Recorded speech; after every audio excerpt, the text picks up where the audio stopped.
Bueno, en todo caso, ya tenemos a Néstor, ya te estamos viendo y escuchando. ¿Qué tal? ¿Cómo estás, Néstor? ¿Estás mute? Ahora sí, perdona. Bueno, Que genial, aquí como en casa, o sea que encantadísimo. bueno, perfecto. Pues nada, la verdad es que hay como varios focos. Hay algunos que son permanentes, que son de largo recorrido, otros que son de medio recorrido y otros puntuales. Y en este caso, más o menos, por también hacerle un poco de spoiler a la gente que nos está viendo, en principio, bueno, hay un tema que es el principal, que es el conflicto de Ucrania y Rusia, que creo que ya estamos en una fase, ya no sé ni cuántos meses van, pero ya en una fase en la que ya hay que darle paso a otros temas de información, incluso de información internacional, pero digamos el efecto champán ha acabado, pero siguen pasando un montón de cosas que ya por la propia atención de los espectadores y por la propia difusión de los medios, que creo que de una manera u otra también están cansados a lo mejor de darle prioridad comunicativa a todos civiles ucranianos mayoritariamente muertos por tropas rusas cuando se iban de la zona de Kiev. Pero evidentemente ha habido una contrarréplica de Rusia diciendo que era todo un montaje, que tenían las pruebas, etcétera, y que quería reunirse con, creo que era la Comisión de Seguridad de la ONU. No sé cómo ha evolucionado eso. Si quieres partimos de ahí y todo lo que ha pasado a partir de Mm. ahí, que me imagino que habrán sido bastantes cosas. Nada, como dices tú, Julián, efectivamente, también por sobreexposición mediática que hemos tenido tantísimo tiempo, incluso la atención quizás sea menor. Efectivamente, siguen moviéndose las cosas. Quizá no con tanta intensidad como al principio, pero bueno, aunque ya no esté el foco mediático tanto en Ucrania, hemos tenido en los últimos días pues una serie de acontecimientos muy importantes, ¿no? En estas 2 últimas semanas, ¿qué pasó? Pues bueno, desde que Rusia se retira de todo lo que es el norte de Ucrania, según ellos, porque lo que querían básicamente era neutralizar la industria militar de Ucrania y simplemente dar un pequeño susto. Los indicios apuntan a que no era sostenible mantener tantos frentes abiertos, ¿no? Bueno, desde que se retira el norte de Ucrania, el gobierno ucraniano retoma esas posiciones, es cuando vemos lo que ocurre en Bucha, con las acusaciones de genocidio y demás, y desde entonces llevaba hablándose durante varios días que íbamos a ver de manera inminente el inicio de una gran ofensiva en el Donbass, ¿no? En el este del país, que era lo que había dicho Rusia, la segunda fase de la operación especial, la segunda parte de la guerra, ¿no? Y justo antes de ayer, por la noche, comenzó esa segunda parte de la operación especial, que según la terminología rusa, y se han intensificado los combates en esa zona, que es ahora mismo donde se está concentrando todo. Tenemos distintos ejes en los que habría que poner el foco. Uno, por el valor simbólico y también estratégico que tiene es Mariupol, ¿no? Que no solo es una ciudad portuaria muy importante y que ahí sí que hay sobreexposición mediática con Mariupol, ¿no? Es verdad que está siendo una resistencia muy significativa, sobre todo, no tanto por las bajas que están generando los rusos, que también, sino porque están reteniendo una bolsa muy importante de militares rusos que no están desplegados en otras partes del frente.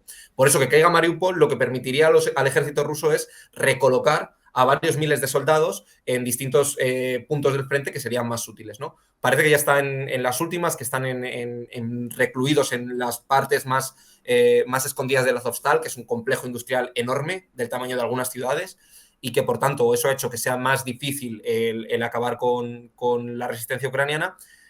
Ha habido dos ultimátums por parte de Rusia porque también le está costando mucho hacerlo.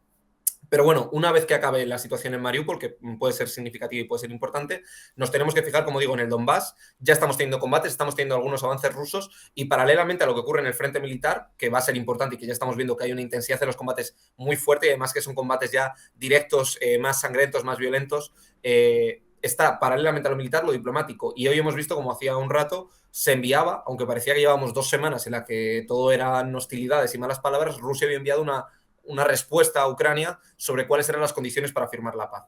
Entonces, mucha información que se va canalizando, la guerra no va a acabar a corto plazo, todo apunta a que va a continuar y hay que poner los ojos en la parte diplomática de si van a avanzar las negociaciones, yo soy escéptico, y en la parte militar. Yo creo que en los dos frentes se están interrelacionados y que Rusia está esperando poder dar un golpe encima de la mesa, tomando varias posiciones para tener una posición negociadora más fuerte, ¿no? Pero bueno, entre medias, y ya acabo, en estas 2 semanas lo que ha pasado, aparte de todo esto militar y todo esto diplomático, es que Rusia se ha visto más cercada diplomáticamente, económicamente, y ya está empezando a pasarle factura las sanciones y evidentemente la guerra ya está empezando a sentirse, ¿no?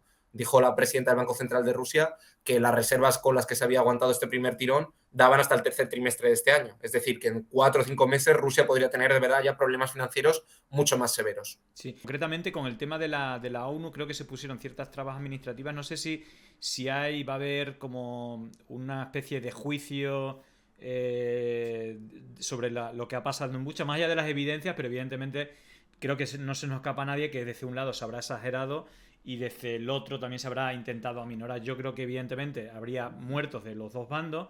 Era justamente lo que... Y luego también hay otra cosa relacionada con lo que estás hablando, que también la huida de Bucha o de toda la zona de Kiev también es una derrota, creo, a nivel militar, porque si no, no tiene mucho sentido, más allá que ahora traten de argumentar lo que no, simplemente era para distraer, pero al final la imagen que tú haces es que te vas sin haber cumplido tu objetivo, si no, no hubiera cercado Kiev, si no, no consigues ningún objetivo, pero en todo caso te quería preguntar si ha habido algún avance, concretamente con, no sé si solamente Bucha o algunas de esta disputa de propaganda y fuiste tú, no, te lo inventaste, bueno, todo esto en relación con el Claro. Consejo de Seguridad de la ONU. ¿Ha habido algún avance o hay alguna novedad significativa? Los avances son muy escasos, sí que es verdad que todo esto entra por desgracia más en la propaganda al final y se está quedando más en la propaganda que en los hechos. Posibilidades de que se impulse una investigación independiente la hay, pero no ha habido una concreción por parte del gobierno de Ucrania. Es decir, el gobierno de Ucrania no ha dado tampoco una facilidad para que haya, por ejemplo, para que nos hagamos una idea, ha ido Borrell, Josep Borrell y Ursula von der Leyen y han ido allí muchas figuras políticas. Es verdad que hay organismos internacionales y ONGs que ya estaban sobre el terreno, que estaban en Bucha, pero no hay ahora mismo evidencias claras de que el estudio sistemático sobre la represión y los crímenes de guerra que se hayan podido cometer en Bucha estén teniendo lugar por parte de una investigación independiente. Sí que es verdad que lo que ha hecho el gobierno ucraniano es decirle a la Corte Penal Internacional que investigue esos hechos. Pero, como decimos al final, si bien es difícil, no es realmente imposible que vaya un organismo, vea los cuerpos, las evidencias que hay, fiscalice a esos cadáveres y vea de dónde son, y realmente se podría hacer, y parece que se está haciendo, pero al final con no toda la parcialidad que es deseable, ¿no? Hacía poco decía Human Rights Watch, que a mí no es, yo siempre cojo también muchas veces con pinza lo que dicen estos organismos, ¿no?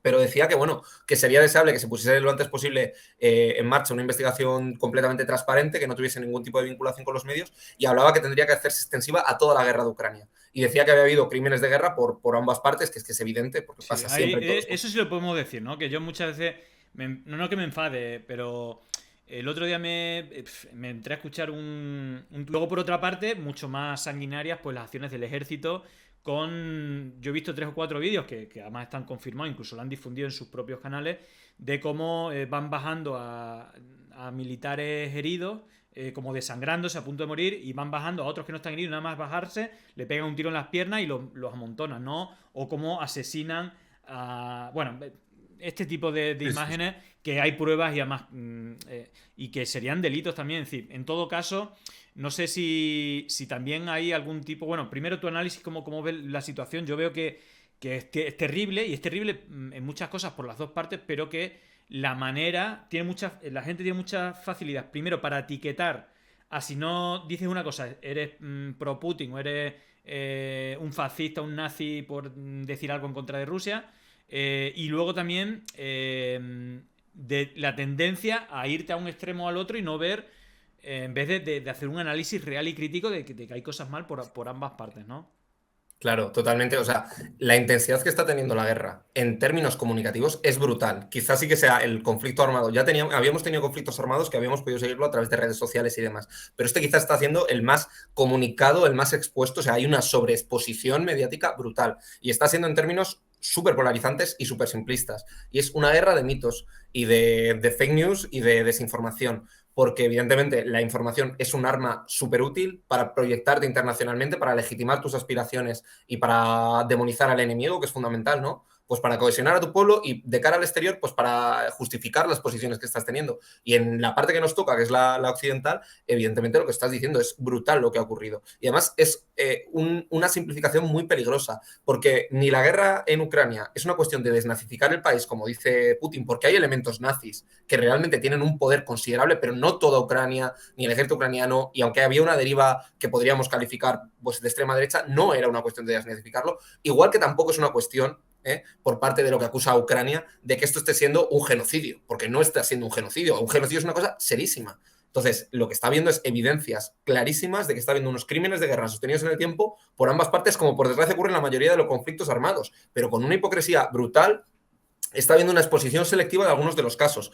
Ojalá la vehemencia que ha habido para denunciar estos crímenes de guerra se hubiesen visto en otros conflictos, porque han sido igual de terribles o incluso más. No, y esto no es una cuestión de comparar qué crimen de guerra es más brutal, pero por desgracia la cifra de civiles muertos que ha habido en Siria, en Irak o en otros conflictos, pues empequeñecen o por lo menos ponen en evidencia esos discursos maniqueos que hay, ¿no? Y realmente es que, mira, la guerra de Ucrania no es una guerra de nazis contra antifascistas, porque ni Putin es antifascista, ni todo el pueblo ucraniano es nazi, ni tampoco es una guerra de democracia contra autoritarismo, porque Ucrania no es una democracia liberal a la europea. Ni siquiera entro a valorar si está bien o mal la democracia europea, es que ni siquiera es eso. O sea, Zelensky es un tipo que ha llegado al poder con un discurso nacionalista inflamado, muy peligroso, con políticas discriminatorias, no solo hacia la población rusa, sino que el propio gobierno húngaro ha dicho, oye, la minoría húngara que está viviendo en Hungría, en Ucrania, perdón, está siendo discriminada. Eso lo ha dicho un propio país miembro de la Unión Europea, también los polacos. Entonces, no es una democracia liberal, no solo hay legalizado 11 partidos políticos ahora, desde 2014 hay restricciones a la actividad política de algunas formaciones como el Partido Comunista. Entonces, ni es una guerra de nazis contra el antifascista, ni es una guerra de democracia contra la libertad. Claro, lo que pasa es que lo simplificas tanto que terminas polarizando la opinión pública y tú y yo, Julián, que tenemos este debate tranquilo, pues les estará faltando tiempo para tacharnos de cualquier cosa.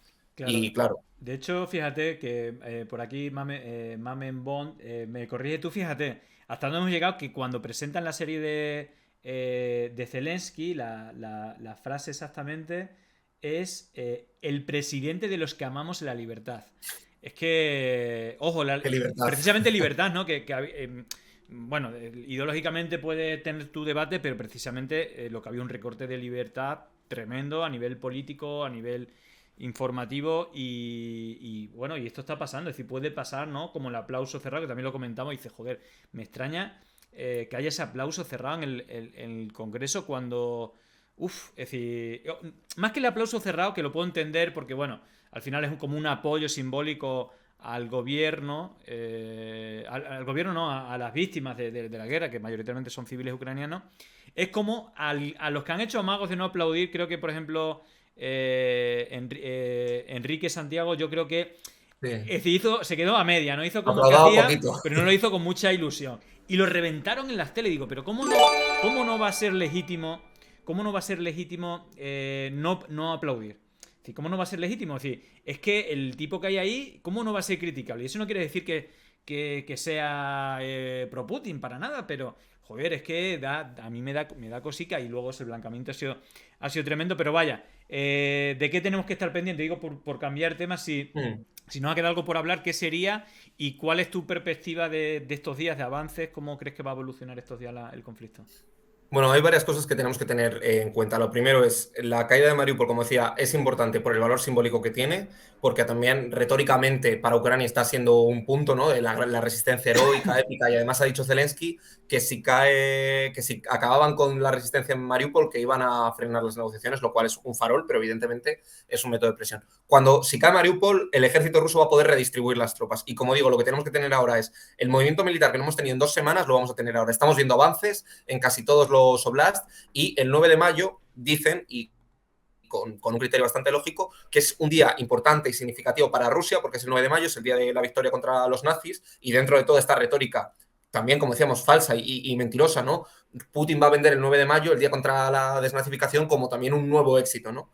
Entonces, el 9 de mayo parece ser que se estaría buscando, desde los altos mandos rusos, el tener ya alguna victoria sustancial, ¿no? Pues igual tomar completamente el Oblast de Lugansk, que están muy cerca de conseguirlo, o tener algún avance militar significativo. Por tanto, el 9 de mayo veremos un gran despliegue propagandístico por parte de Rusia, que va a intentar quizá en estos 19 días que quedan hacer un gran esfuerzo bélico para poder legitimarse ante la opinión pública. Y luego, paralelamente, está habiendo una escalada diplomática hacia Rusia, es decir, estamos viendo cómo ahora parece que van aumentando las sanciones, parece que no hay techo, es una locura porque siguen aumentando, y la ayuda militar a Ucrania. Y eso progresivamente vamos viendo cómo se va incrementando y tiene el riesgo de que cuanto más se incrementa, más violenta puede ser la respuesta de Rusia y más violenta puede ser también la escalada del conflicto.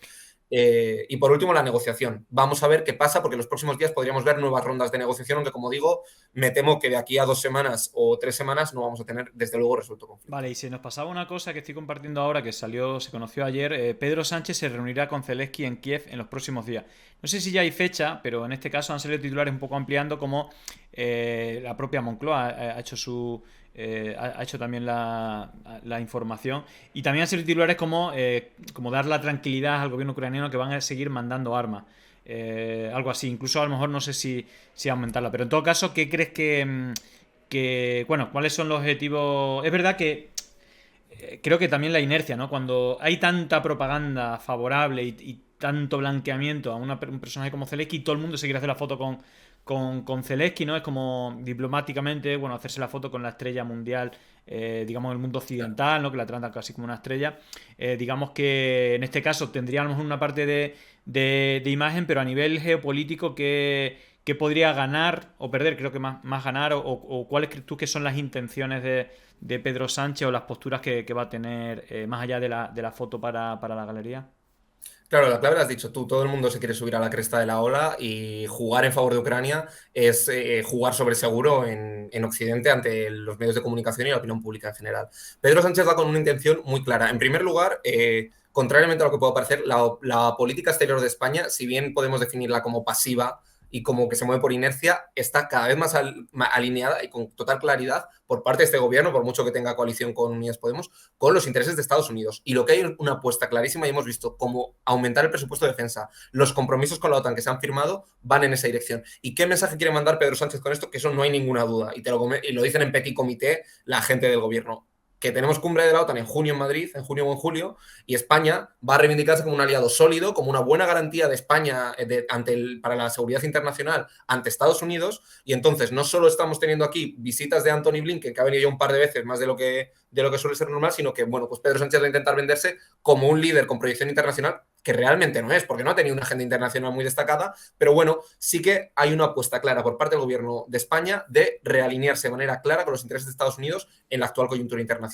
Y para ello, sacarse una foto con Zelensky y acoger la cumbre de la OTAN, que es el evento de mayor importancia anual que hay y que va a fijar la prioridad, y ojo, va a acoger la cumbre de la OTAN en un contexto de guerra. Claro. ¿No? Es decir, en un escenario nunca visto. Entonces, Pedro Sánchez manda un mensaje muy potente de alinearse en conformidad con Estados Unidos, sí, sí. Mira, para cerrar ya el tema, Susobi56 te hace una pregunta. ¿Qué le parece a Néstor políticamente la visita que ha comprometido Pedro Sánchez a Kiev? ¿Acierto o error? Bueno, esto es más personal y seguramente no sea blanco-negro, pero bueno, a nivel personal, más allá de los motivos que parecen claros, ¿crees que puede tener alguna consecuencia negativa? O bueno, da tu opinión, no sé cómo lo ves. ¿Error, acierto, gris? Es decir, ¿qué opinas? Yo creo que el prisma que está siguiendo, lo dividiría casi en tres, ¿no? El primero, ¿cómo creo que lo está viendo Pedro Sánchez o cómo lo analiza? Que es en términos un poco de electorales o de rédito. Creo que es una apuesta, como decía antes, de jugar sobre seguro, de que te va a dar un buen rédito ir allí, sacarte la foto y comprometer o ejemplificar una ayuda que luego no es tal, porque España no está haciendo grandes envíos o no está siendo el país que lo lidera porque tampoco le toca, ¿no? Pero bueno, electoralmente le va a dar rédito. A nivel político es un mensaje, como decía antes, de alinearse con Estados Unidos. Y ya a nivel personal, yo creo que es un cálculo. O sea, creo que es un cálculo político real. O sea, las relaciones entre Ucrania y España no son especialmente destacadas y creo que realmente, bueno, y luego, por supuesto, o sea, yo soy crítico con la posición que tiene España hacia el conflicto porque creo que es una posición, como decía antes, de inercia. Y creo que hace falta bueno, yo creo que es que realmente hace falta tener honestidad a la hora de afrontar el conflicto y como digo antes, está muy cómodo todos los gobiernos europeos instalados en esa lógica de la confrontación de que malo Rusia y hasta los ucranianos saben que esto va a pasar por la mediación en algún momento. Entonces va a haber algún momento en el que la negociación se sienten y haya que validar esos acuerdos. Y la ultrademonización que se está haciendo de Rusia, con razón, porque tienen se están cometiendo auténticas barbaridades, pero eso tiene una línea o hay que saber estar. Las relaciones internacionales no son, por desgracia, de voluntades de buenos o de malos, sino de equilibrios de poderes, de saber encontrar lógicas y al final España, como el resto de la comunidad internacional, no puede afrontar el conflicto solo desde la confrontación. Si quiere ayudar a que haya una resolución en Ucrania, tiene que tener un poquito más de apertura. Porque entonces o entran a invadir Rusia para que se acabe la guerra, porque acabamos con Rusia y entonces acabamos todos, porque va a haber conflicto militar, o si no, vamos a ir un poquito más allá. Porque está muy bien irse a sacar la foto con Zelensky, pero la resolución del conflicto va más allá de eso. O sea, es lo que te digo. si quieres acabar con la guerra, o acabas con Rusia, o vamos a buscar todas las vías que hay. Irse a sacar la foto no allana mucho ese camino. Claro, yo creo que, mira, CGZ 1177 hace una pregunta, reflexión, que yo creo que también va bien atinada a medio plazo. ¿No creéis que a medio plazo se va a ver cómo Zelensky se le da la vuelta a Europa? Es decir, yo creo que en un momento donde todo el mundo se quiere hacer la foto, va a haber un momento que no sé si le va. O este blancamiento, es decir, a Ucrania, a Zelensky o a todo lo que viene con Zelensky y Ucrania, en algún momento habrá que poner en un contexto de tranquilidad emocional y de racionalidad. Y digo, hostia, pues estas cosas que ha hecho no son tan democráticas y no es nuestro héroe de la libertad a nivel mundial, claro. Es un sapo para la Unión Europea. O sea, que Ucrania entre a la Unión Europea en las circunstancias actuales, es decir, hay leyes aprobadas que son abiertamente contrarias a los preceptos básicos que fija la Unión Europea. Es decir, hay leyes de discriminación lingüística en Ucrania, hay legalización de partidos políticos. Ucrania puede ser un auténtico sapo para la Unión Europea a medio plazo. Ahora mismo muy bien y se le van a dar todas las facilidades que no se le han dado a otros países, pero es lo que decías tú antes y lo que estamos hablando. Ucrania, de verdad, no es un sistema político a la europea y ni siquiera lo digo como defensa del modelo político europeo, sino porque realmente es heterogéneo y va a haber unos choques. No hay independencia del poder judicial, las elecciones han estado muy cuestionadas.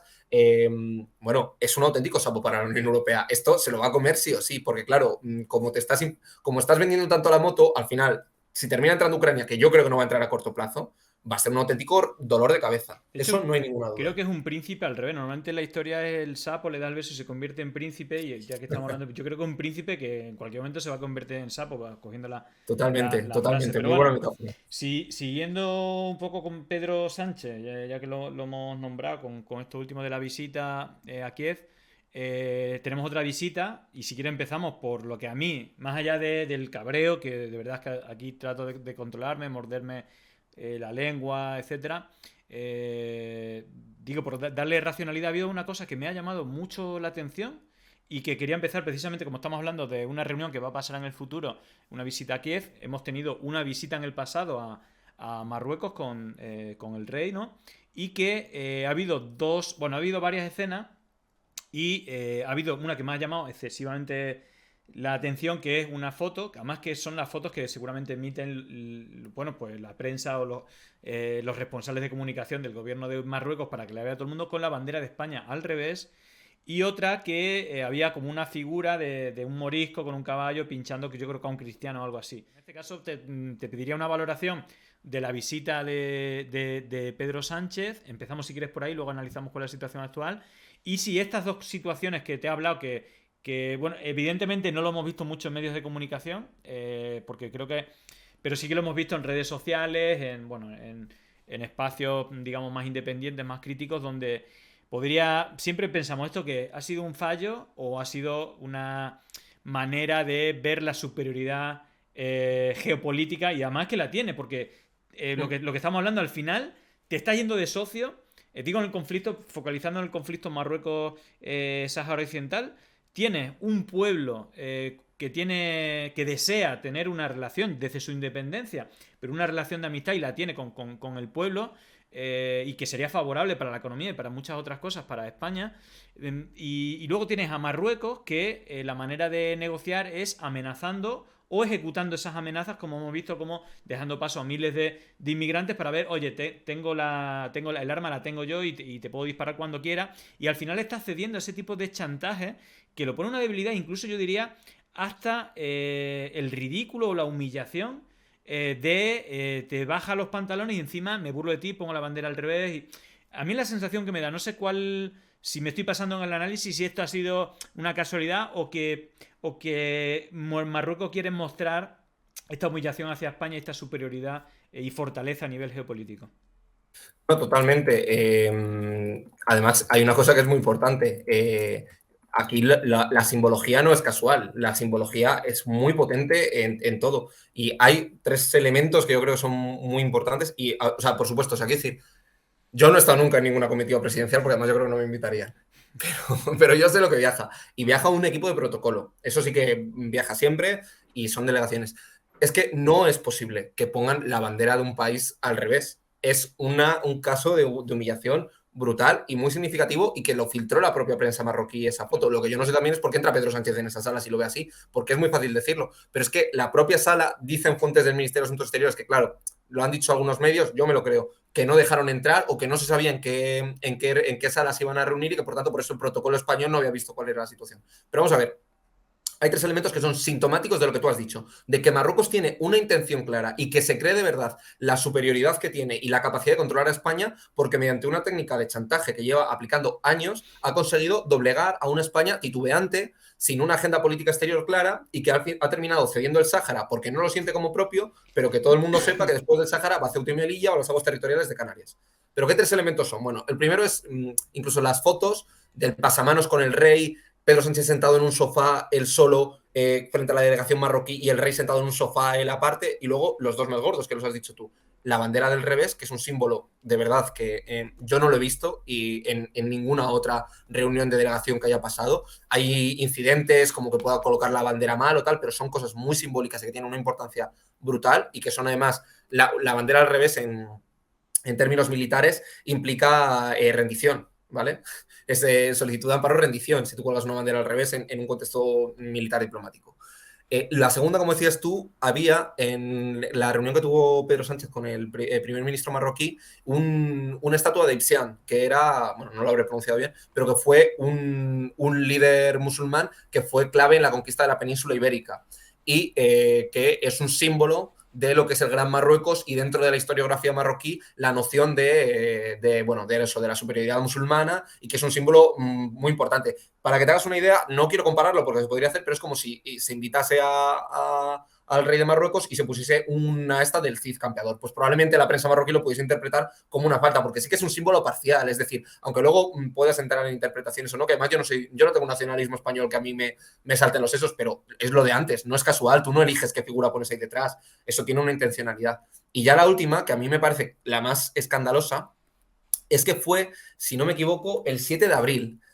Y lo podríamos mirar, pero el 7 de abril fue el día en el que España renunció formalmente a todas sus pretensiones sobre el protectorado de Marruecos. Es decir, es el día en el que reconoce la independencia de Marruecos y renuncia formalmente a las posesiones coloniales que había tenido. Y a ver, esa reunión que se llevaba dilatando 2 semanas, 3 semanas, fíjate, la carta de Pedro Sánchez se envía el 14 o el 15 de marzo. Tardan 10 días en hacerla pública. Y desde esos 10 días pasan como 2 semanas en las que no se concreta la reunión, que iba a ser inminente, pero no se concretaba. Oye, y al final, tú, los dos equipos de negociación que tienes, fijas el día 7 de abril, que es el día que tiene un valor simbólico para Marruecos brutal, por ser el día en el que... O sea, quiero decir, no son casualidades. No hay una concatenación de casualidades. No le pusieron un sillón pequeño a Pedro Sánchez por error, luego le metieron en una sala con una bandera al revés, luego le pusieron con una estatua de una figura del nacionalismo y te citan el día en el que tú reconoces eso. O sea, es un escándalo. Pero yo no sé quién está en el Ministerio de Asuntos Exteriores sentado para no darse cuenta de eso. Te lo digo de verdad. No, increíble. Pero sobre todo eso como humillación, incluso como tú decías, aunque yo tampoco voy con el tema de la bandera española, pero incluso de humillación patriótica, ¿no? De pasarse.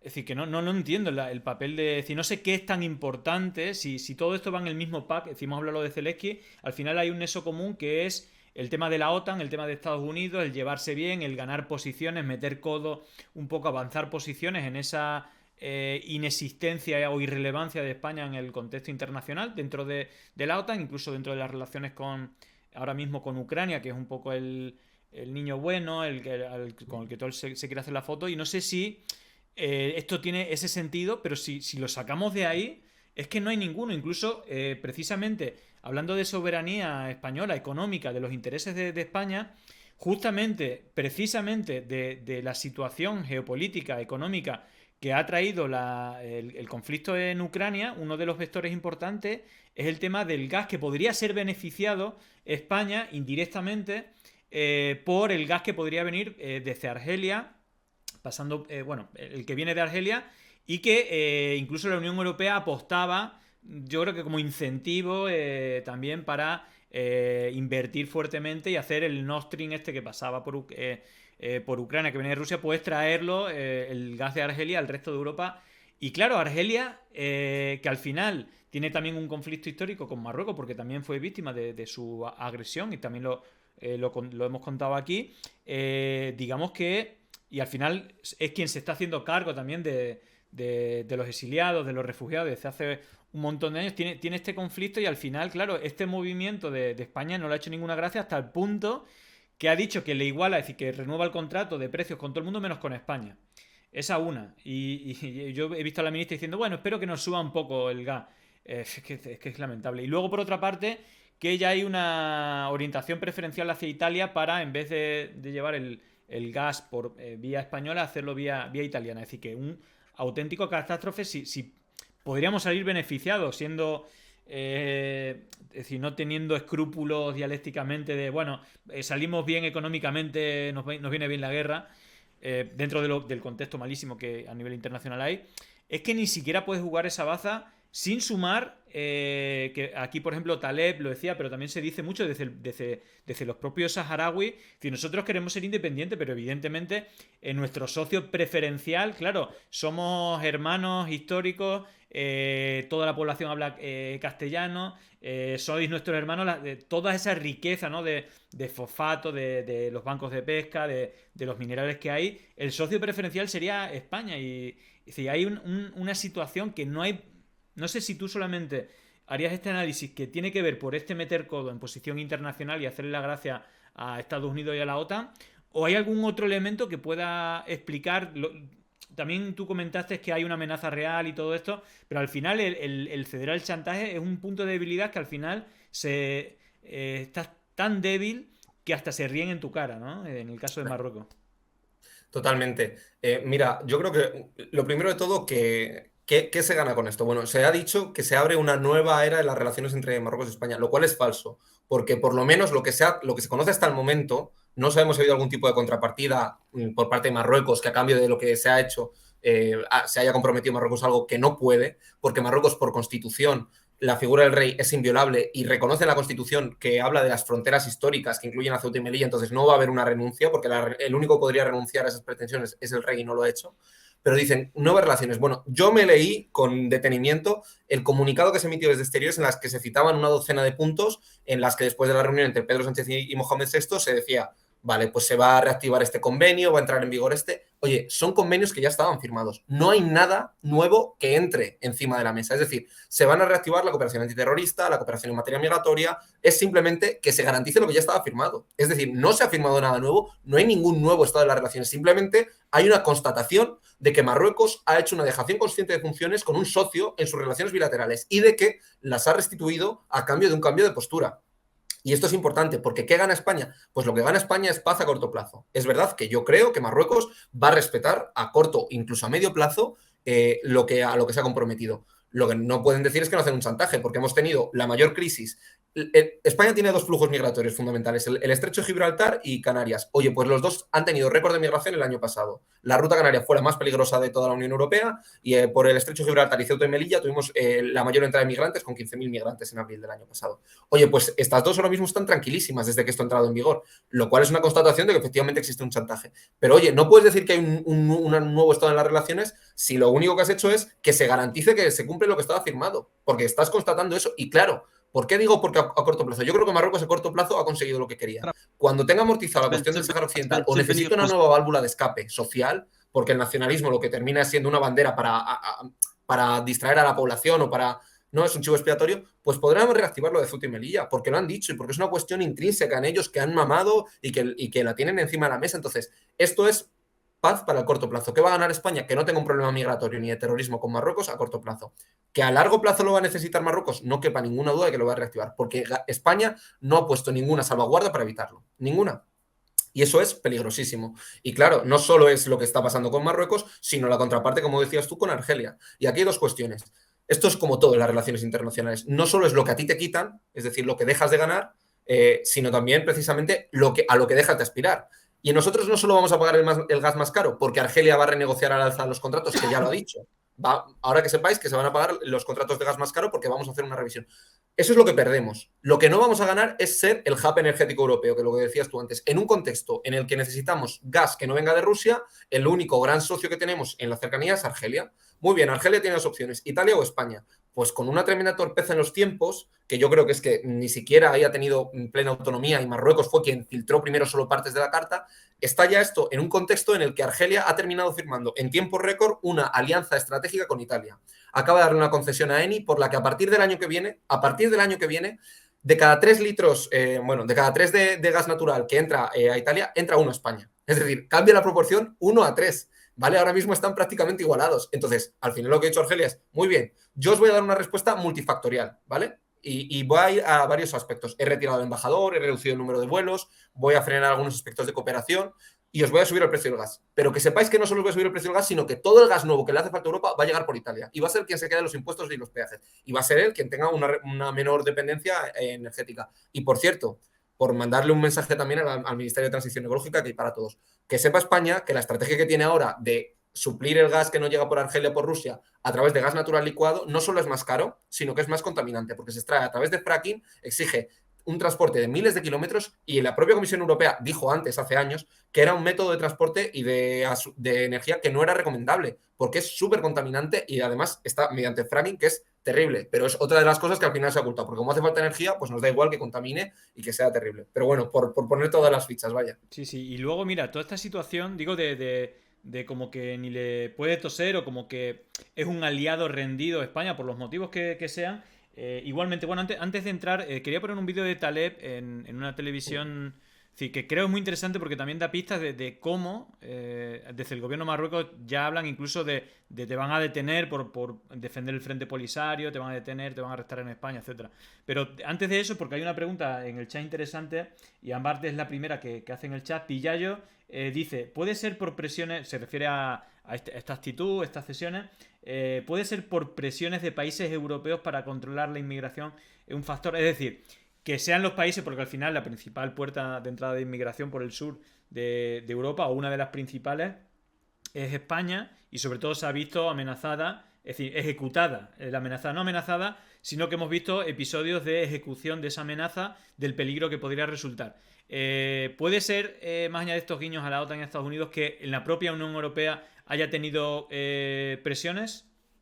Es verdad que la Unión Europea te ve con buenos ojos, que tú tengas controlada la frontera y sabe que Marruecos, como Turquía, al final terminas teniendo buenas relaciones porque son puertas de acceso y son quienes controlan los flujos migratorios. Pero yo no creo que haya una presión real, porque es decir, la Unión Europea, si bien tiene un interés en que la frontera esté tranquila, no tiene una posición respecto al Sáhara Occidental por la que estuviesen dispuestos a sacrificarlos. Y además, voy a decir una cosa, la Unión Europea, si quisiese, lo que pasa es que no se ha tomado en cuenta porque España tampoco lo ha presionado, puedes tener otros medios de controlarlo, porque con Turquía lo hiciste. Es decir, si tú al final quieres controlar el flujo migratorio, ya se vio con Turquía, que pagaba por refugiado. Tú me retienes esto y yo te doy una pasta a gansa espectacular. Y por eso digo, lo ha visto con buenos ojos, pero yo estoy seguro de que eso entra más dentro del cálculo político de Pedro Sánchez que de una presión real externa. De hecho, puede ser muy cómodo para el propio gobierno decir que esto es ni es una tendencia europea, porque no hay una posición contundente por parte de la Unión Europea al respecto, ni ha habido grandes presiones. Estados Unidos y la Unión Europea pues pueden tener interés en que haya buenas relaciones entre Marruecos y España, pero no ha habido una presión real o no hay ninguna evidencia, por lo menos. Bueno,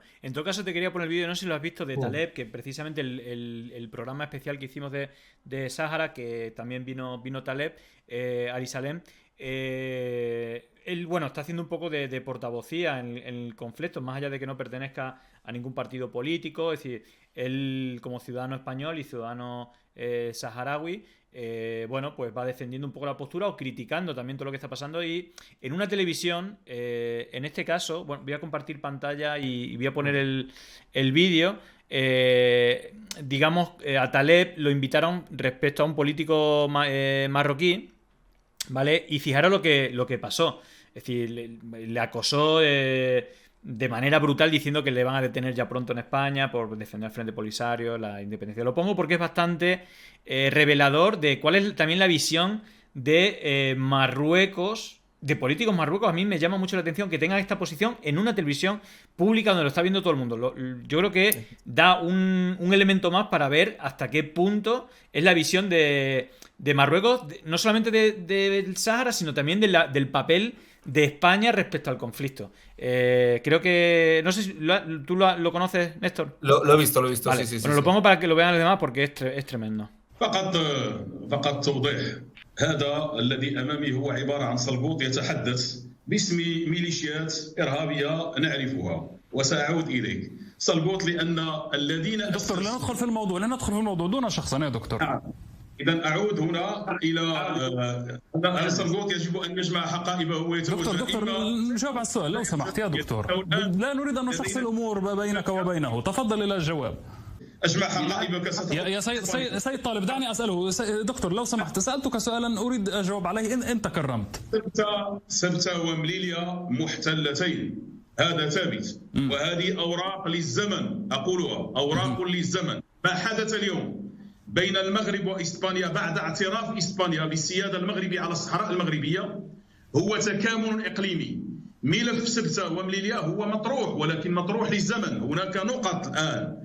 دع هذا الأخ يحلم ويحلم مع الجزائر. فقدوا كل الأوراق، فقدوا كل الأوراق. هل لا زال من يصدق شيء يسمى هذه الميليشيات؟ نعم. هذه تنظيمات إرهابية. طيب. وهذا الأخ أمامك طيب دكتور وقد يعتقل في نعم. إسبانيا. دكتور أنت لا دكتور أنت لا ترد على الأسئلة. كنت قد سألتك سؤالا لكن أنت تفضل العودة لنفس النقطة. سوف أتمنى أن يعطيني الوقت أن أكمل معكم البرنامج اتباعا لما قاله ضيفكم قبل أن يتم القبض عليه من طرف السلطات الإسبانية. رجوعا إلى منطقة ضيفكم.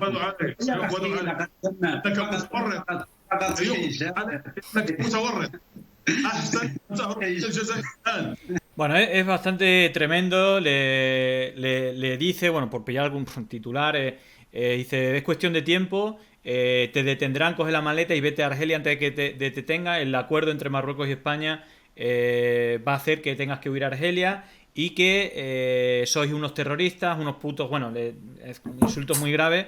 Es decir, no sé si esto representa un poco la visión de la clase política. Yo creo que es un político marroquí, no entiendo de política. No sé si tú ubicas a esta persona que habla. ¿Esto se puede trasladar a la visión de los marroquíes o de una parte de la población marroquí o de los políticos de tener este estado que hemos visto sobre el conflicto? Yo creo que sobre todo lo que es esto es sintomático, es una expresión quizá radicalizada del estado que hay. A mí me parece espectacular no solo la impunidad, bueno, primero de todo el apoyo a Taleb, evidentemente, que además hemos podido hablar ya varias veces y demás, pero quiero decir que al final en una televisión se haga eso es sintomático no solo de la confianza que tienen y de la bravuconería que tiene ahora mismo gran parte. Este tipo no es un marroquí que lo han pillado por allí, es el líder de un organismo que es una especie de think tank vinculado al Ministerio de Defensa, de Soberanía y Asuntos Estratégicos. Es decir, este no es un tertuliano, ¿eh? Este es una persona que pertenece al estamento político marroquí. Y en primer lugar, no solo es espectacular la manera de la que ataca Taleb, sino que también, sin ningún tipo de pudor, dice lo de Ceuta y Melilla. Y al final es sintomático de, como digo, la visión que tienen de completa impunidad por parte de Marruecos y las formas que tienen.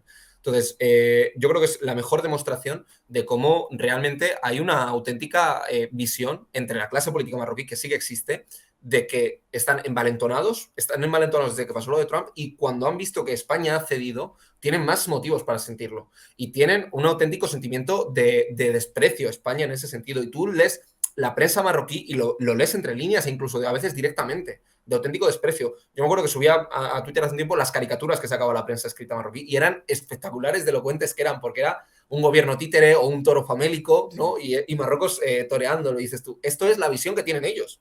Hay que leer esa prensa y la lees y es que es evidente. Una humillación total, permitida, ¿no? Porque no hay ningún gesto de enfrentamiento, no sé, es que la verdad es que es súper llamativo. Pero bueno, no sé si nos queda algo decir. ¿Cuáles son por cerrar ya en menos de un minuto, lo que nos esperan? Es decir, ya es un punto de no retorno, entiendo. Es decir, ahora hacer un giro totalmente, es decir, estamos viendo ya cómo se está atreviendo el PSOE a justificar sus posturas, intentando moderar en el lenguaje, pero en definitiva está apoyando, está confirmando y digamos con la reunión a Marruecos y todo esto. Me imagino que ¿qué es lo que nos espera de aquí, tu análisis a medio, corto y medio plazo, largo? Ahora mismo lo que tenemos es, dentro de esta jugada maestra, Pedro Sánchez le quita importancia a lo que había ocurrido con Argelia y decía en Espejo Público hace 2 días, confiemos que estas cuestiones diplomáticas se resuelvan lo antes posible, que es que han llamado a un embajador a consultas. Bueno, no es una cuestión diplomática menor. Y ha sacado un comunicado a Argelia diciendo que les parece espectacular ese tipo de declaraciones, porque no tienen en cuenta que la posición de Argelia no es una cuestión puntual y que exigen, y el verbo que utiliza la agencia oficial de noticias es exigen explicaciones claras sobre lo que ha ocurrido y que la relación no se va a restaurar como sin nada. Entonces, tenemos una apuesta clara por Marruecos, que se está viendo en muchos sentidos, no solo con esto, sino España va a facilitarle el gas a Marruecos ahora, va a revertir el gasoducto que estaba cerrado, va a apostar por él. Argelia va a continuar en su ruptura de relaciones y el Polisario va a usar las conversaciones con el gobierno. Entonces, la situación diplomática es realmente mala y delicada y lo que falta por ver es... de nuevo, vamos a ver qué pasa en lo militar, que está muy parado, la guerra es compleja, hay una inferioridad real, Marruecos tiene un armamento muy sofisticado, y en lo diplomático, a ver si hay países europeos que sigan la estela de España. Porque como digo, es que España ha sido el país que más haya ido, porque el resto toman en consideración el plan de autonomía. España lo defiende. Entonces sería importante si el resto de países fuesen detrás. Vamos a tener que estar pendientes. Bueno, vamos a cambiar de tema, pero antes, bueno, le quería... Por ahí dicen que está Irene está muy... está muy generosa y ha regalado 2 suscripciones, una Canario Richard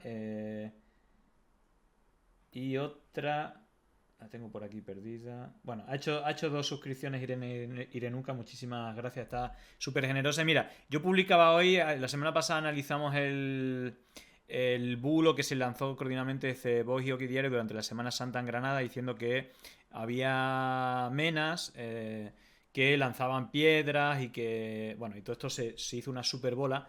Y ayer precisamente Dominique Bail, que es una eurodiputada francesa del partido de Le Pen, lo difundió. Tengo aquí la publicación. Dándole, claro, también, claro, ni Vox ni Oki Diario ha borrado la noticia falsa. Bueno, digo por hacer un poco de transición con las elecciones. Digamos que hubo... primero te voy a preguntar con el tema de Francia tu valoración. Vimos que al final se quedó a un punto y poquito Mélenchon de superar y de pasar a la segunda vuelta, superar a Le Pen, con el resto de la izquierda muy pauperizada, quizá los verdes con un 4 y pico porcentaje de puntos, pero un partido socialista que apenas tuvo menos de un 2%, un partido comunista con un poquito más, un 2% también más o menos, pero que nunca hubo ningún llamamiento desde esa izquierda ya más residual alrededor de Mélenchon para poder haberle recortado ese punto a Le Pen. De hecho, me llamó mucho la atención que hubo una militante, o no sé si tiene incluso un cargo de los verdes. Es verdad que también los verdes de Francia creo que son un poco como los verdes europeos, que son de estos liberales medio raros, seguir la pista ideológicamente, pero en este caso decía, joder, el partido que tiene claramente una agenda ecologista está a punto de ganarle, y si no es Le Pen, que es, bueno, más allá de ser negacionista del climatismo y del tema del cambio climático, es nazismo. Entonces, ¿cómo no vamos a pedir el voto? Ella pidió el voto y dijo que iba a votar a Mélenchon y la expulsaron del partido. Bueno, en todo caso, la situación es la que es y ya estamos en este segundo grado, pero si quieres te pregunto primero por este resultado de la primera vuelta y cómo han quedado colocados en primer lugar de cara a estas últimas 2 semanas de campaña, cómo quedaron situados tanto Le Pen como Macron. Bueno, yo creo que hay un fenómeno en torno a Le Pen que tiene un viento a favor respecto a las últimas elecciones que hacen que sea más competitiva y, de hecho, tiene una tendencia ascendente. Y yo creo que Marine Le Pen ya tiene un triunfo, que es un auténtico problema, que es que ha conseguido situar en agenda política, porque lleva 12 años aspirando a la presidencia de Francia, más de una década, y ha sido que ahora mismo las principales preocupaciones de los franceses, y eso ha hecho que progresivamente haya ido entrando porque ha terminado copando buena parte del debate político, sean cuestiones securitarias, la seguridad ciudadana, civil y cuestiones migratorias.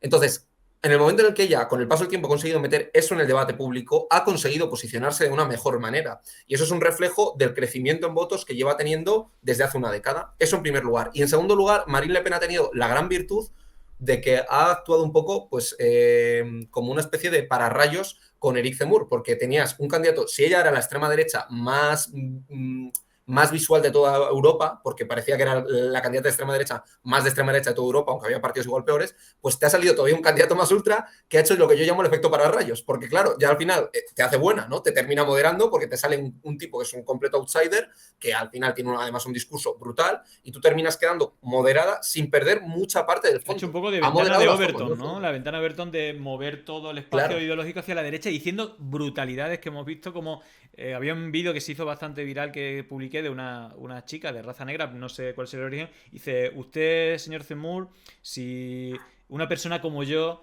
cree que podría tener derecho a vivir en este país para, no sé si dijo estudiar, buscarse la vida, y dijo no.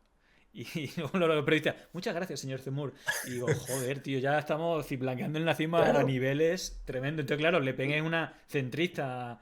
Claro, entonces, como dices tú, lo has movido, y entonces Le Pen ha tenido la virtud de que discursivamente ha conseguido ubicar varios temas ya en la agenda política, y luego tienes una imagen más moderada porque ha mejorado las formas, ha mejorado el discurso, tendrá buenos asesores, y aparte tienes el efecto pararrayos. Y luego ya lo último, y ya entro con Macron, tienes que enfrente ya no tienes a un tipo que te promete la regeneración política, un tipo fresco, novedoso, que sabe canalizar buena parte del hastío. Bueno, es que esta presidencia de Macron se ha encontrado con los Gilets Jaunes, con los chalecos amarillos, se ha encontrado con la guerra en Ucrania, con la inflación, con una conflictividad social muy alta en escuelas, en universidades, con paros, con un encarecimiento del nivel de vida. Entonces, Macron, si bien es cierto que puede sacar pecho por algunas cuestiones, ya no puede venderse como esa imagen fresca. Entonces, hay una serie de factores que han hecho que esta elección sea más competitiva. Aún así, parece que el freno que genera Le Pen es lo suficientemente alto, pero ya aún así, que quede en el 40 y pico % es muy sintomático, ¿no?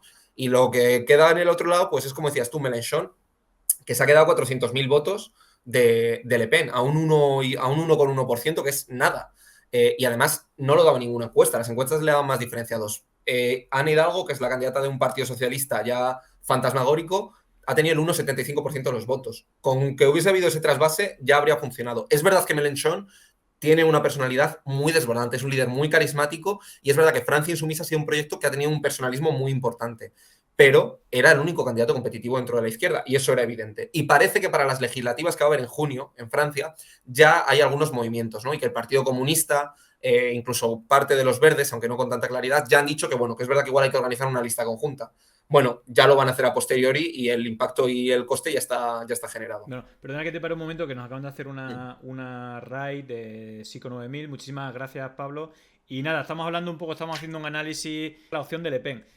Ponía Macron blanco o nulo, y él lo primero que dijo: ni un solo voto para la ultraderecha, la extrema derecha. Ha sido bastante claro, pero no parece que el 100% de los votos de Mélenchon vayan ahí, precisamente porque este movimiento de los, por ejemplo, de los chalecos amarillos, que digamos es bastante transversal, pero sobre todo es de clase trabajadora empobrecida, que evidentemente tiene un espectro bastante ancho y también muy crítico con la subida de precios, etcétera, y que más allá de que haya un voto y se haga caso y puede que haya más influencia, se ha intentado hacer un cordón sanitario, pero como tú decías, Macron ya tiene un gobierno, ¿no?, que ya está bastante desgastado, ¿no? Entonces, no sé, digo, también por analizar esto, ¿cuál crees tú que es el pronóstico? Si en el debate, no sé si hay debate hoy o fue ayer, ha habido algún elemento, es decir, si ya están las cosas claras, o realmente, ¿cuál es tu vaticinio para este domingo? Está siendo el debate, pues debe estar siendo ahora mismo, de hecho, o sea que estamos ahí contraprogramando, pero bueno, yo creo que todo apunta a que Macron va a ganar con debilidad, y se abre un escenario que es muy incierto si al final gana. Es decir, de aquí a las próximas elecciones, Mélenchon ha dicho que no se presentaba más. Entonces queda redibujar el espectro de la izquierda en Francia, que realmente no está tan atomizado, porque hay una fuerza con el 20% del voto, y hay un partido socialista con el 2%, un partido comunista con el 2 y pico, y los ecologistas con el 4%. No está atomizada. Lo que está es reconfigurada, con debilidad organizativa, porque no tiene la implantación territorial que tuvo el PS, pero la izquierda se tiene que redibujar. Macron ya no puede aspirar a un nuevo mandato. Entonces hay que ver en qué queda ese movimiento, que también es muy personalista, el movimiento En Marche, y demás. ¿Y qué va a hacer Le Pen? Pues bueno, yo creo que Le Pen, es que es lo que dices tú, fíjate, es que al final el voto, que no lo ha pedido directamente Mélenchon, es que está con tantas fisuras Francia, que es que Le Pen, hay una parte del voto de Mélenchon que efectivamente lo coge, porque por un lado puede tener un voto que es abiertamente racista, xenófobo, pero es que hay un voto de descontento social clarísimo. Y ese descontento social hace 5 años seguro que no lo canalizaba Macron porque era un tipo tecnócrata, liberal y demás, pero es que ahora que lo han visto, hay un electorado de Mélenchon que lo que es abiertamente contrario a las políticas que se están viendo. Y es que es verdad que Le Pen ha articulado un discurso muy agresivo y que toca muchos de los pilares de la desigualdad en Francia. Y claro, es lo que son los monstruos que aparecen, ¿no? Cuando existe esa desigualdad y cuando se sabe articular con inteligencia. Y esta gente es inteligente y lo está haciendo y tienen un riesgo brutal. Entonces, como digo, se tiene que reconfigurar la derecha, la izquierda, y el único que tiene un espacio consolidado y una tendencia de crecimiento clara es Le Pen, que está con unos números que nunca están rompiendo todos los techos electorales. Entonces, parece que va a perder, pero quedan todavía unos días. Yo diría que casi con total seguridad Macron ganará, pero como digo, quedan incertidumbres para después y Le Pen no quepa ninguna duda que lo vendrá como una victoria, en aumentar el número de votos, porque sin duda los va a aumentar. Bueno, eso sí que seguro va a sacar más del 33% del voto. Seguro. No, yo creo que va a estar bastante reñido y sobre todo las encuestas hay un voto de vergüenza que muchas veces no se ve y puede dar sorpresa. En todo caso, Javier Anseloaga nos confirma hasta el debate, ya están en directo por si alguien luego se quiere enganchar, pero vaya, está nosotros, yo por lo menos espero que no gane el EP, más allá que Macron, lo veo un poco Albert Rivera, ese tipo de personaje, pero que en todo caso, bueno, esperemos que el domingo, el mal menor, pues creo que podría ser Macron y sobre todo que haya una reconfiguración dentro de la izquierda. Y bueno, el otro tema y ya estamos en hora, así que hacemos un súper resumen que ha pasado, comentamos al principio, que en México han pasado 3 cosas consecutivas en muy poco tiempo. Un hito histórico, que es un hito democrático, que es el asunto de un revocatorio, que es una de las medidas más importantes, digamos, de regeneración democrática, etcétera, que en este caso López Obrador trajo y que la ha hecho efectiva. Y que curiosamente, que es lo que a mí me hace el esguince cerebral, como desde la oposición, aparte de una oposición muy unificada, es decir, esa sí que no está nada atomizada, de hecho le llaman el PRIAN, es decir, está el PRI, el PAN y el PRD bastante unidos, desde Peña Nieto, que más o menos hizo de fusión, y que básicamente, pues una crítica, es decir, más que constructiva, es ataque a AMLO y sobre todo como que ya lo tiene todo perdido, que ellos son mayoría, qué tal, y bueno, ahora tienes una oportunidad para echarlo, y han hecho una campaña para no votar. ¿Por qué? Porque tiene un apoyo, a pesar de la crisis y de algunos escándalos que le han intentado colocar, pero tiene un apoyo muy fuerte, entre el 60 y el 70%, que digamos que es un pilar bastante fuerte, y entonces han decidido hacer una campaña de no votación para que sea, pues lo más baja posible, y el resultado que tuvo es un 91%, ¿no? Es decir, que ha salido bastante fortalecido. Y luego, por otra parte, ha habido una de las votaciones más importantes, que yo creo que es uno de los pilares precisamente de AMLO, que tiene que ver con la soberanía del país, en este caso energética, una reforma eléctrica que debía tocar temas constitucionales y por lo tanto tenía que sacar 2/3, y en el cual ha tenido mayoría, pero no han tenido. Entonces, la oposición, que es minoritaria, se lo ha puesto como victoria de haber conseguido la reforma. Era muy gracioso porque al final era mantener que el oligopolio eléctrico lo siguiera teniendo empresas como Enel, Iberdrola. De hecho, había una de las cosas curiosas, que creo que había un lobista de italiano que estaba al lado de una diputada del PRD y que se hizo viral porque ¿qué hace un tipo de Italia, esta empresa, aquí sentado para hacer de lobby, para llevarse las ganancias nuestras, etcétera? Y era curioso porque la campaña de derecha es poner energía más barata y limpia. Claro, yo decía, joder, Iberdrola, ahora con lo que tenemos aquí, ¿no? Que tenemos ese sistema privatizado. Bueno, había ahí una disputa y al final, pocos días después, se ha hecho una reforma legislativa en la cual se protege, se avanza dentro del marco constitucional para la protección de minerales. Bueno, en todo caso, ¿cuál es tu análisis del gobierno, de la oposición?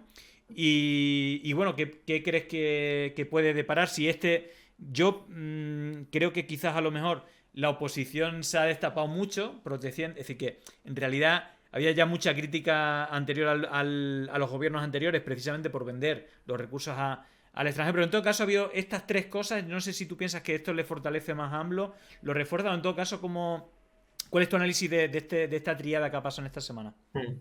Yo creo que el resumen y lo que nos da perspectiva es que lo que está pasando en México Es para estudiarlo, porque el fenómeno de López Obrador es literalmente un fenómeno. Es un presidente que está rompiendo los techos de popularidad, que tiene un discurso muy polarizador, pero que está polarizando en su favor y que tiene una iniciativa política arrolladora, que está siendo capaz de marcar el discurso. Y al final lo que dices tú, un revocatorio, que es la opción y que era una promesa de campaña electoral y que lo ha vendido como una garantía de democracia, como un cumplimiento del programa y que era una opción para la oposición para echarle del poder.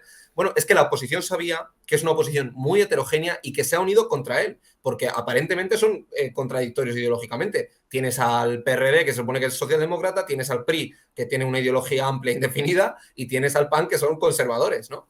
Entonces tienes a toda una oposición aglutinada que la has conseguido aglutinar porque tu figura es arrolladora y que no pueden pedir el voto en contra porque saben que sería una derrota electoral estrepitosa. Entonces han optado por el boicot. ¿Y qué implicaba el boicot? Bueno, que como has pedido el boicot, López Obrador ha tenido 3 semanas de campaña electoral para sí solo, en la que ha sido capaz no solo de posicionar el debate político, él ha marcado el debate político y ha dicho, ojo, vamos a un revocatorio, que esto es transparencia, esto es una manera de que el gobierno cumpla con los ciudadanos, la oposición completamente fuera de juego y las tasas de popularidad en un 65%, que es una tasa altísima. Claro, esa tasa no ha sido lo suficiente como para que hayan conseguido la mayoría cualificada en las elecciones legislativas que hubo el año pasado.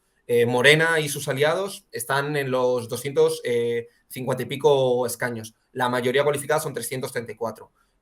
Y bueno, era una derrota porque se sabía que iba a perderlo, pero incluso de la derrota ha intentado hacer una victoria discursiva, porque es decir, ustedes están vendiendo la nación y no se preocupen porque yo no abandono la nación y tengo un as bajo la manga. Y dijo, con un poco de soberbia, dijo, bueno, da igual lo que pase en el Congreso, yo voy a sacar un programa alternativo, y lo ha sacado y es muy interesante porque ahora mismo México ha declarado bien de utilidad pública el litio. Eso quiere decir que pasa a estar bajo control y explotación nacional, es decir, que pasa a ser un bien nacionalizado. Y el litio en México está muy en pañales, todavía falta hacer prospecciones y hacer una explotación intensiva, pero muy interesante, porque mientras pasaba esto estaba teniendo lugar, creo que en Bolivia, un congreso de los países exportadores de litio de América Latina. Está en Bolivia, que lo tiene nacionalizado, Chile, que ha dicho que va a estudiar la nacionalización, claro, y México. Entonces, y me parece que está también Argentina. Entonces, fíjate que 4 países y qué interesante es, porque desde luego el litio es un elemento estratégico y López Obrador ha tocado una fibra. Es verdad que ha sido una derrota el no haberlo podido llevar todo y es una derrota que no lo ha podido conquistar completamente. Pero bueno, ha minimizado el impacto negativo y discursivamente sigue siendo el quien marca la línea. Entonces, es verdad que a nivel interno ha sido una derrota y le pasará factura, pero que ha conseguido cambiarlo todo, darle la vuelta y presentarse ante la opinión pública como estos son unos traidores y yo aún así voy a sacar una ley. Y la ha sacado en tiempo récord. Ya claro, está aprobada. De hecho, digo, a tiempo pasado yo no me la veía venir, pero yo el análisis que puedo hacer es que está todo planificado porque es decir, no, era muy difícil arrancarle escaños al PRI, al PAN y al PRD, porque aparte ya se habían unido para aprobar la privatización de Pemex, que era el petróleo mexicano, que fue un organismo privatizado que se corrompió más, es decir, al máximo, y por eso ese conflicto muchas veces con empresas españolas como OHL, como Iberdrola, como tal, porque una vez privatizado empieza a regalarle todo, empieza a haber contratos millonarios sin ningún tipo de control, es decir, toda la riqueza se desparrama y se va por canales externos. Y es cierto que al final lo que pasó es que hubo un juego de quitaros la careta, nosotros defendemos a Iberdrola y tal, y nosotros la soberanía, vale, he perdido, pero os habéis quitado la careta, y ahora vamos con la soberanía dentro de nuestros marcos de cómo moverla. Bueno, esa ha sido un poco mi conclusión, y yo creo que ha salido fortalecido AMLO, pero bueno, en todo caso, si quieres ya comentar algo para despedirte, que no hemos pasado como 10 minutos de las 10 y ya vemos que... No, estoy muy de acuerdo con la lectura que haces. Yo creo que sale fortalecido de fondo, es decir, y además yo creo que el gran problema y el gran reto que tiene Morena ahora mismo es sobrevivir a López Obrador. Hay una dinámica que es normal, porque además la política está tendiendo en la actualidad hacia una mayor visibilidad y exposición, y eso favorece los superliderazgos. Y en América Latina los partidos políticos no son sólidos, hay muy pocos casos. Quizá el PT en Brasil, el PRI en México era un ejemplo de partido político, pero porque estaba ya confundido con el Estado, y hay pocos, el Partido Colorado en Paraguay quizá, pero hay muy pocos partidos que tengan estructura. Y Morena ha roto completamente el tablero político en México. Y López Obrador, como digo, es un fenómeno que hay que estudiarlo y ha salido reforzado. La cuestión es México, casi por una cuestión de identidad de la nación, tiene prohibida la reelección, porque fue lo que permitió todo el proceso de transformación.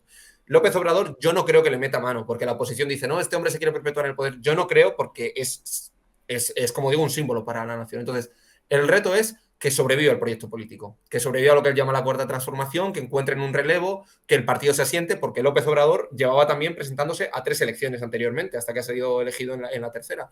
Entonces, ese es el gran reto. Tiene todavía 2 años y medio por delante. Vamos a ver qué tal se le da. Tiene una agenda política clara y definida y yo creo que tiene capacidad de realmente cambiar y garantizarlo. Es decir, ahora mismo tienen posibilidades de que realmente eso cuaje y se materialice, así que habrá que seguirlo. Bueno, en todo caso, muchísimas gracias. No sé si le echará un vistazo ahora. Creo que tienes Descifrando la Guerra, ¿no? Igualmente habrá... No, yo hoy descanso, hoy me cogí contigo. Bueno, ahí igual tenemos el debate, pero bueno, en todo caso, muchísimas gracias. Estaremos un poco pendientes de la actualidad, porque sigue, en estos 4 países va a seguir habiendo cambios y bueno, estaremos pendientes y bueno, no sé si el próximo miércoles, pero espero tenerte pronto por aquí y muchísimas gracias por pasarte. Cierra la tele, abre un libro y sube una montaña, rompe la barrera de un cristal que ya no empaña. En esta España de fantoches y pirañas, piensa quién lleva los hilos, quién teje las telarañas. Cortinas de humo pa' que no te enteres que Aznar y Florentino están controlando la tele. Expanden bulos siempre utilizando sus sicarios, sino porque en cada programa hay alguien de OK Diario. Mentira de odio infectando redes, producidas por Asteir y financiadas por OHL, mientras el logaritmo posiciona sus engaños para marcar la agenda de los medios a diario. Hablan de chiringuitos y se les cayó primero a Abascal, después Ayuso y Tony Cantó. Financiadores iraníes para potopados, Vox fue forjado por un yunque oxidado y se abren paso a golpe de estado. En Sudamérica saben bien de lo que hablamos, fundaciones